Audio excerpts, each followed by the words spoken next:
The world has a history of many criminals. But in the South American country of Colombia, there was a criminal who was not only dangerous and powerful but was also the 7th richest person in the world. This uncrowned king of the cocaine world was the owner of 25 billion in late 1980. At that time, the total GDP of Colombia was about 39 billion. That means he alone used to roam around with about 65% of the GDP of his country in his pocket. He was so rich that his gang did not count the money but weighed it in kilos. He had to store his wealth in a godown, where rats would eat up 10% of his earnings every year.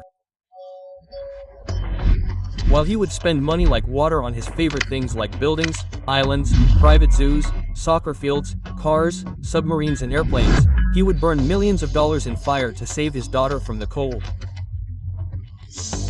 Even after doing all this, there was not even an iota of change in his wealth. The world's biggest and richest drug mafia had only one law. Plata a plomo. Plata means join me. I will make you so rich that your 7 generations will live off it. And plomo means that if you go against me, not just you, I will destroy your entire family. Because of this dangerous rule of his, be it the police or ministers, journalists or judges, everyone was in his pocket. Whoever went against him, he killed them. In his crime history, he killed more than 4,000 people, out of which more than 600 were police officers only. He was so feared that people's souls would tremble at just his name, and he was so powerful that the country's constitution would change at his command. Even if he was arrested, it was only on the condition that the jail would be built by him and the jail guards would also be his. This story, which has many such thrilling aspects, is of the world's biggest and richest drug lord Pablo Escobar, who made such a mark in the world of crime that even after more than 20 years of his death, no one else could be like him.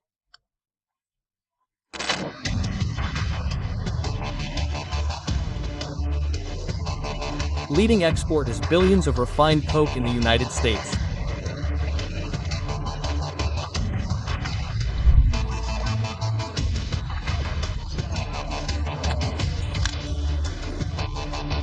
Drug billionaire killer goes home soon after he has become cancer in Colombia.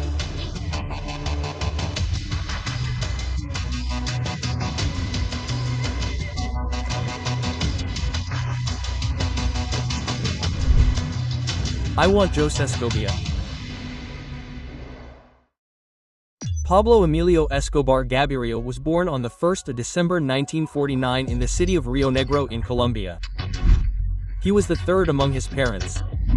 His father was a farmer and mother was a school teacher. Shortly after his birth, his family shifted to the city of Medellín, where Pablo grew up and did his primary education in the school there. Initially, he dreamt of becoming a lawyer and then going into politics and becoming the president. But with growing age, his perspective and interest started changing. He understood that the most powerful person in the world is the one who has money.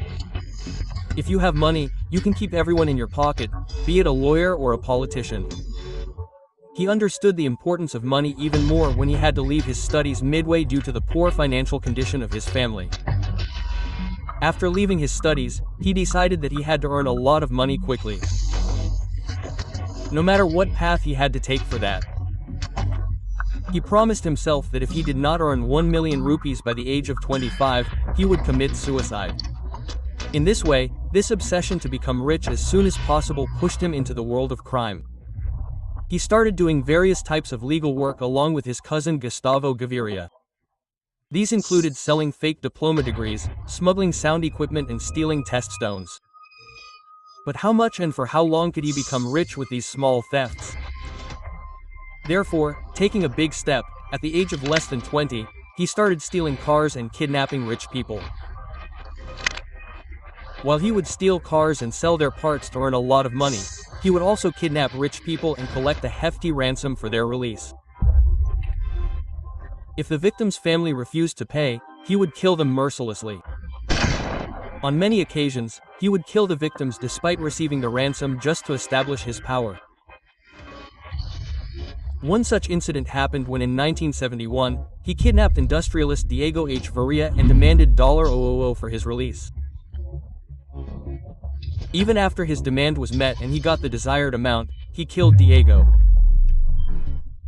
This series of thefts and kidnappings continued, and fulfilling the promise he made to himself, he became a millionaire at the age of just 22. On one hand, his increasing criminal activities were making him dominant among other criminals, while on the other hand, he was also coming under the radar of the police. After escaping from the police many times, he was finally arrested in 1974 for stealing a car, due to which he had to spend several months in jail. Even after going to jail, Pablo's courage did not waver. Rather, he found a way to bribe the police and continued his work. Pablo's only aim was to earn money. Therefore, wherever he saw more earnings, he entered every field. For money, he used to commit crimes like theft, fraud, kidnapping, and murder. But when he came across the cocaine business, all other work started to seem pale in front of its profit. This was the period of 1970 when Colombia's drug traffickers were printing a lot of money by smuggling drugs into America. Whoever was in this business was becoming rich. Seeing this as an opportunity, Pablo Escobar made up his mind to enter this business. Initially, he worked for many drug mafias, from whom he learned the nuances of the drug business. He not only learned about the smuggling routes but also established many important connections in the drug world which were going to be very useful for him in the future. Pablo knew very well that big success and big money cannot be earned by working for others. Therefore, after having a good understanding of the world of drugs, he wanted to form his own drug cartel. To establish his foothold in this business, his first target was to eliminate the big players. With this objective, in the year 1975, he killed Medellin's biggest cocaine traffickers Fabio and Estrepo and spared the lives of their men on the condition that they would all have to work for him. After this incident, the fear of Pablo settled among the other drug traffickers, which made it easier for him to build his business. The next year, 1976, brings many important turns in Pablo Escobar's life. This year he started his own Medellín Cartel along with criminals like Ochoa brothers, Carlos Leder and José Rodríguez Gacha, whose work was from production to distribution of cocaine. Pablo himself became the head of the cartel, who had already developed relations with cocaine producers, transport experts and some corrupt government officials. He used strange methods to supply cocaine. Sometimes in car tires, sometimes in TV sets, sometimes inside the stomach of fish and sometimes in condoms. Apart from this, he also supplied cocaine by filling it in the tires of airplanes and used to give a reward of $5 lakh for every flight to the pilot who helped him in doing this. In this way, under his leadership, the business of the cartel started growing and he started earning very well. When he had more wealth, he bought submarines and aircrafts to expand his business and started supplying cocaine to America from countries like Colombia, Peru, Bolivia and Ecuador. The surprising thing was that despite being surrounded by cocaine 24 hours a day, Pablo did not consume cocaine himself, due to which his associates trusted him a lot. While his business was going well, in March 1976, he married his girlfriend Maria Victoria Henao, who was only 15 years old and 11 years younger than him. But the year 1976 did not bring only happiness and wealth in Pablo's life but also brought prison bars in his life. On the 9th of June 1976, in a raid by the Colombian intelligence agency, about 40 pounds of cocaine was recovered from the tires of Pablo's car. After which Pablo and his 6 associates were arrested and put in jail. But this time he was not going to stay in jail for long because he had already learnt many tricks of the world of crime.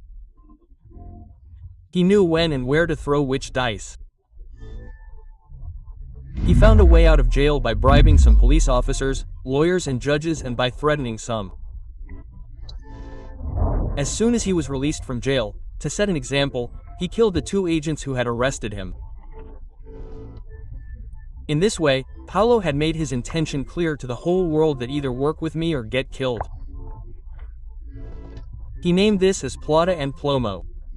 Plata means take bribe and join me. I will fill you with money from top to bottom. Or Plomo means if you go against me, I will destroy you as well as your family. Be it journalists or police officers, ministers or judges, he kept only these two options in front of everyone. The effect of this dangerous rule of his was that people started taking bribes from him out of fear, and his business started growing by leaps and bounds. When the business started growing, his wealth also started increasing immensely. Pablo started looking for ways to earn more money from that wealth. His cartel bought a lot of land on Norman's Island in Bahamas. Along with this, he bought a 1-kilometer airstrip, many aircrafts, a hub, some boats and houses. A refrigerated warehouse was also built there to store cocaine.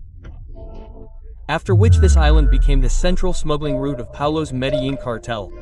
This place was chosen very thoughtfully because the coast of Florida in America was very close from here in comparison to Colombia, due to which cocaine could be sent inside America from here with more speed and ease. He also tied up with many drug cartels of Colombia with the offer that if they supplied their drugs through him, then in case of being caught by the police or in case of any loss, Pablo would make full payment to them. In this way, other cartels also started getting drugs supplied through him, for which Pablo would charge a big cut of their profit. Pablo's strategy was working. In a blink of an eye, he had become a major player in the international drug trade. While 80% of the cocaine in America was being exported by him, apart from America, he had also captured the largest portion of the cocaine trade of Mexico, Puerto Rico, the Dominican Republic, Venezuela and Spain. The result of this dangerous expansion was that he started earning $420 million every week from cocaine, due to which he started being called the king of cocaine all over the world. Pablo's luck was at its peak. He was living the life of his dreams. He had so much money that he had to spend $2 every month on rubber bands to tie them. It would take days to count them, so they were weighed and kept and stored in the go-down. Every year, about $2 billion would go to rats or rot away. Since his earnings were enormous, Pablo's expenses were also no less. He had become the owner of many private planes, helicopters, cars, buildings and bungalows. He spent the most on building a house in Medellín, which he named Hacienda Napoleon. He built a house in 7,000 acres, the land of which alone was worth $63 million. In that luxurious house, he built his personal airport and helipad. Along with this, he also built many artificial lakes, 6 swimming pools, soccer fields, dinosaur statues, bullfighting arena and a personal zoo along with tennis courts. Pablo Escobar had 200 kinds of animals including elephants, lions, rhinoceroses, gazelles, zebras, hippos, camels and ostriches. Some of these were not even found inside Colombia, so he got them smuggled from foreign countries through his planes. Because of money, the world was in Pablo's hands. Whatever he wanted, he got it with just a signal.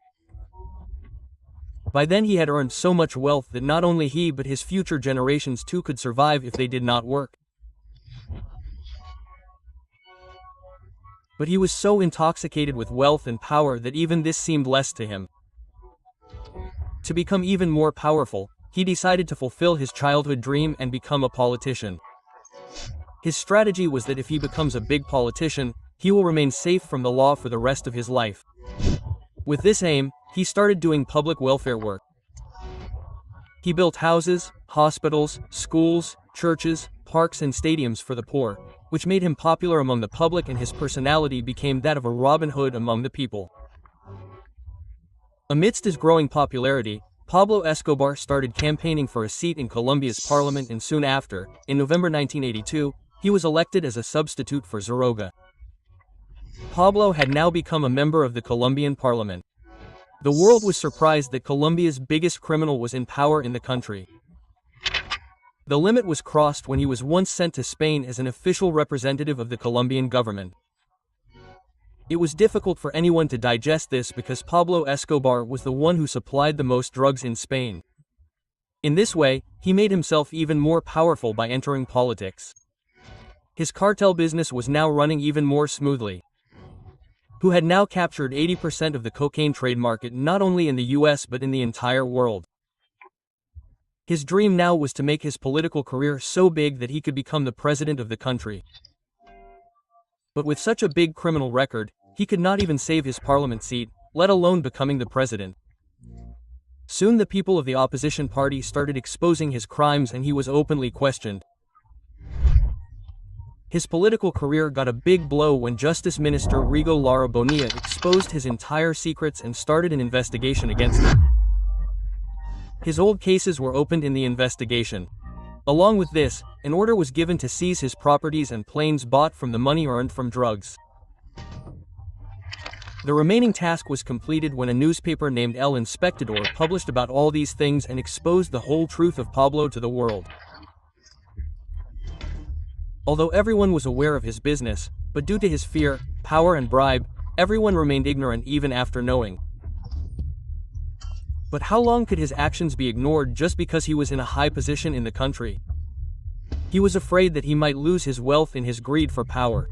Therefore, in January 1984, Pablo Escobar resigned from his seat and retired from politics. But in the fire of revenge, he brutally killed Justice Minister Rigo Lara Bonilla and the editor of El Espectador newspaper. Pablo Escobar's increasing crimes had now started troubling the Colombian government. Therefore, an arrest warrant was issued against him, due to which he was forced to live in hiding. The government was facing infamy for not taking strict action against drug smugglers.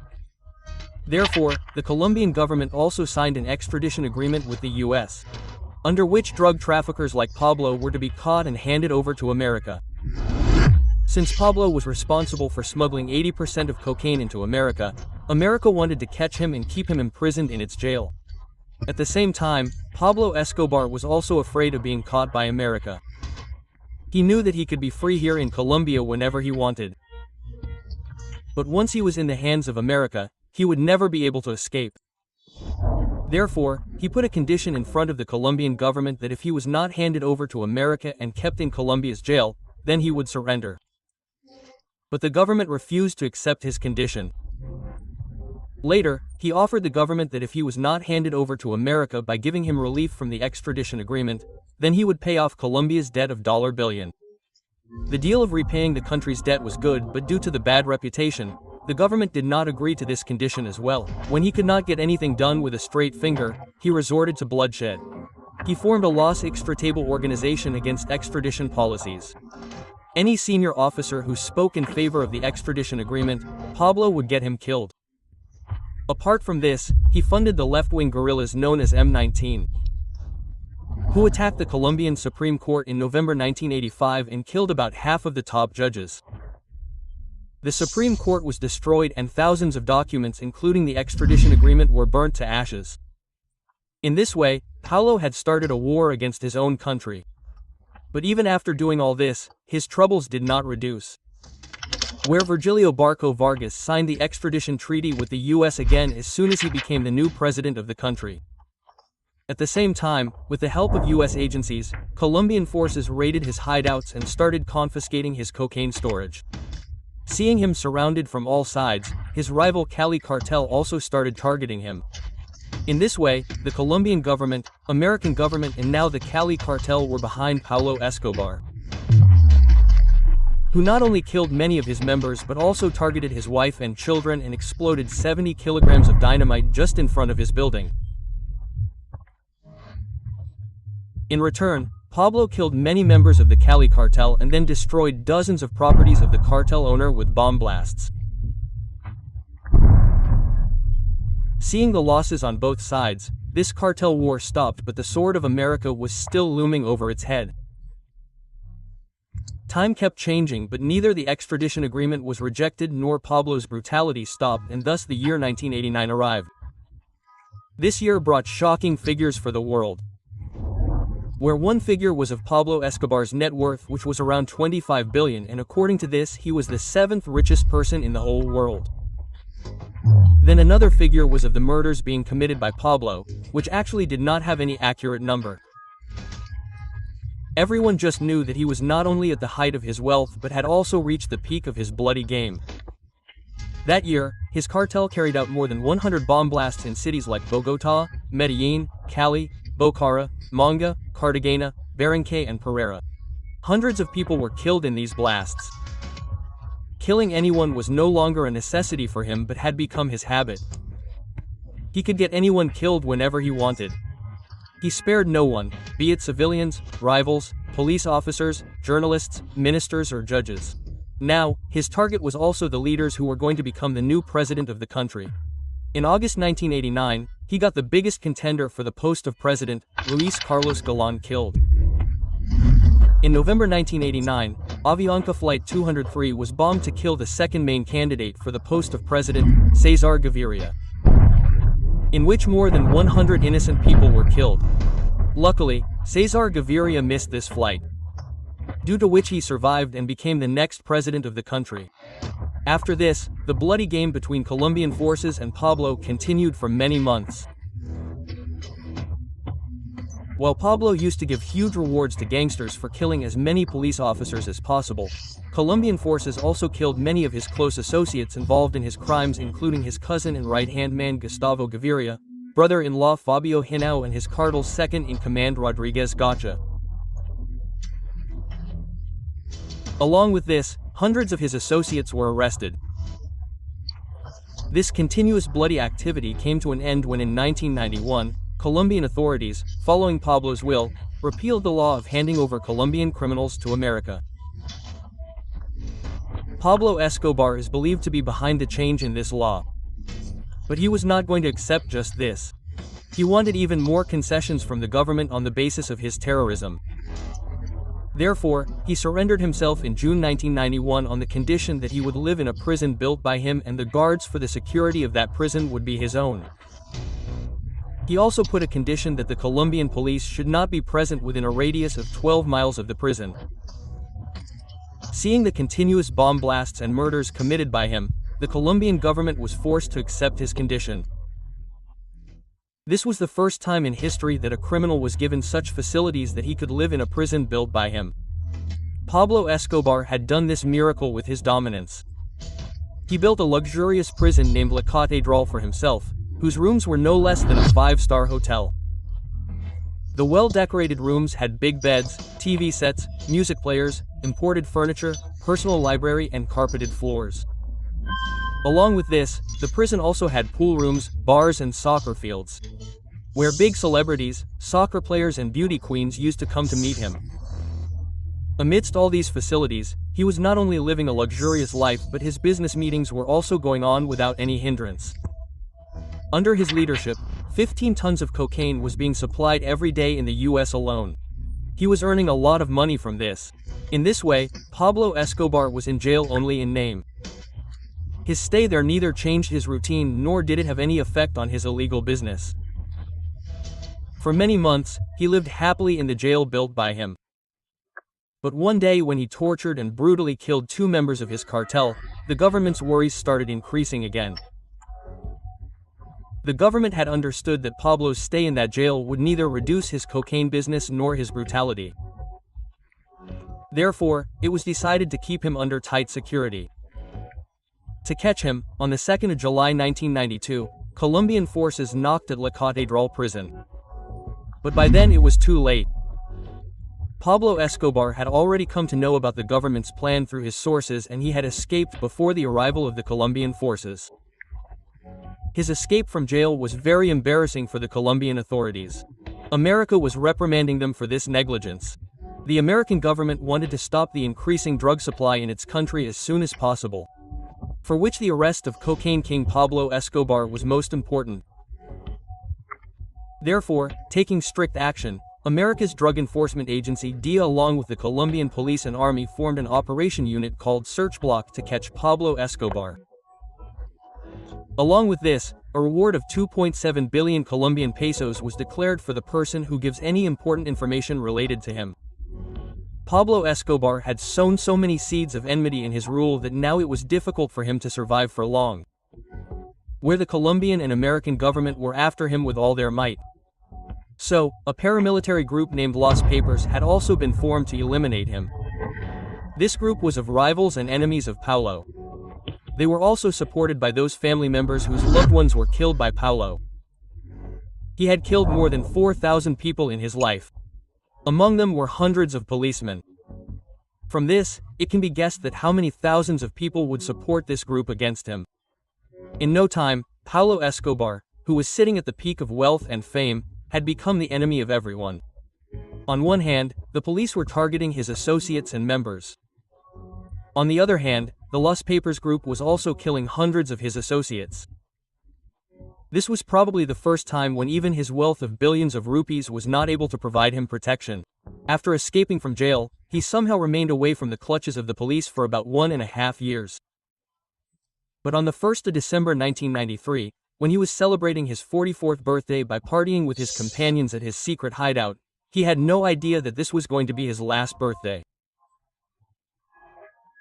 On the occasion of his birthday, he talked for hours on the phone with many of his special people, including his wife and children, who were being traced by the Colombian authorities due to U.S. technical assistance, due to which his location was found out. The very next day, on the 2nd of December 1993, the Colombian police raided a building in Medellín. Seeing the police, Pablo and his companions started running from the roof of the building. When the police chased them, he started firing, due to which the police also started firing at him continuously. In this firing, he was hit by several bullets one after the other, due to which Pablo Escobar, the owner of billions of rupees, the culprit of the destruction of millions of people and the murderer of thousands of people, died in a few seconds. However, one theory behind his death is that he shot himself. He often used to say that it would be better to be buried in the soil of Colombia than to rot in an American jail, and the day he would feel that the game is out of his hands, he would commit suicide. Whatever the reason, the world's biggest and richest drug mafia was dead. While this was a great achievement for the Colombian government, a crowd of about 25,000 people were mourning his death at his funeral, because he was the savior of many of them. Even after Pablo Escobar, there were many drug mafias in the world, but he was the only one who was known as the king of cocaine. He remained in the list of the world's richest people for 7 years.